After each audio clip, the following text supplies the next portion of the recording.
Okay, welcome to the ninth demo, the demo for Sprint 9 for the preservation project. This will also be the final demo for 2017 because we are just about to wrap things up and go on the winter break.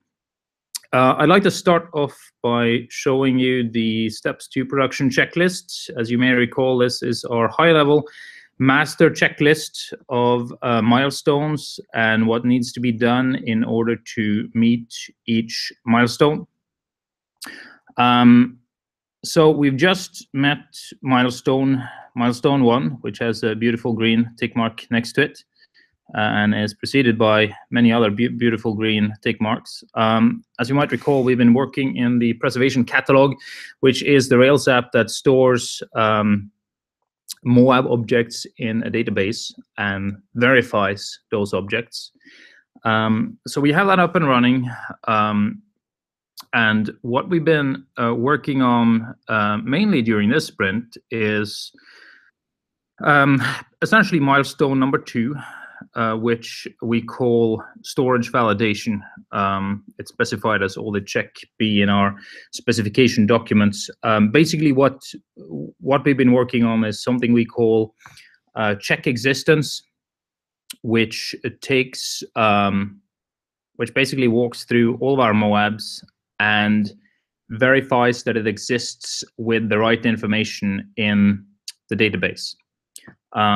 We are pretty much 90% done with milestone number 2, the check existence milestone. We just have a few little things to clean up. I'd like to next show you some statistics for, you may recall that we have a wiki that's fairly extensive on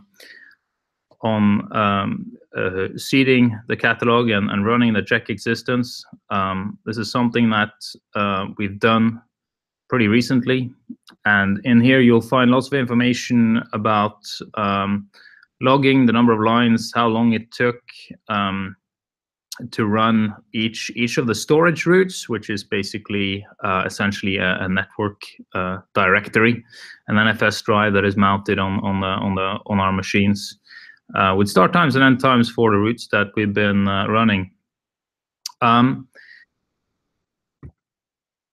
So these last 2 weeks we've been working mainly in the preservation catalog GitHub repository.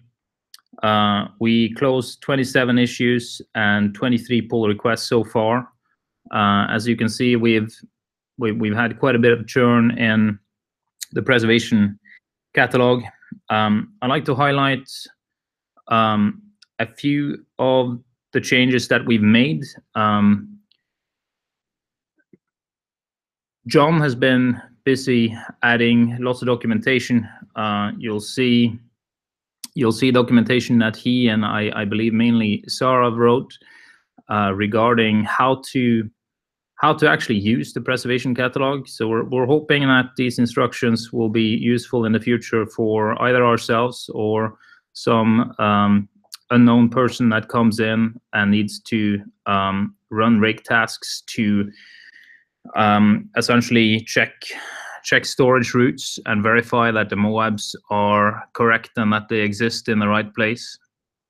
We've also added the database README. It has a pretty little entity relationship diagram, and it explains some key points in how the database is designed. And again, we hope that this will be useful for ourselves and others, hopefully years from now when someone comes back to look at this. Other things I'd like to highlight that we've been working on. We're now caching the preservation policy in our database in order to try and improve performance a little bit. We made some minor changes in the preservation copy table. We've done a lot of work in the preserved object handler code, which is the main class that does the validation that we need to do. We found that this code was actually fairly challenging to follow and review PRs on, so we split it up and refactored it, and I think it is worth noting that we actually have well over 2,000 lines of specs of tests just for this alone. So like I said, we are 90% done with this part of the work. Some other current work that I like to highlight is that we've been starting to work on the error notification. So essentially, we've decided that in order to notify our users of errors, we're going to report them to workflow services so that our Argo users can view errors in an easy, transparent way, in the same way that they look at errors from other workflows. And that is also work that we are very close to being done with, but we haven't merged it to master yet. So I'm not going to actually show that to you in this demo. That'll be for another demo. And that concludes the demo. Thank you all for watching, and I hope you all have a wonderful break.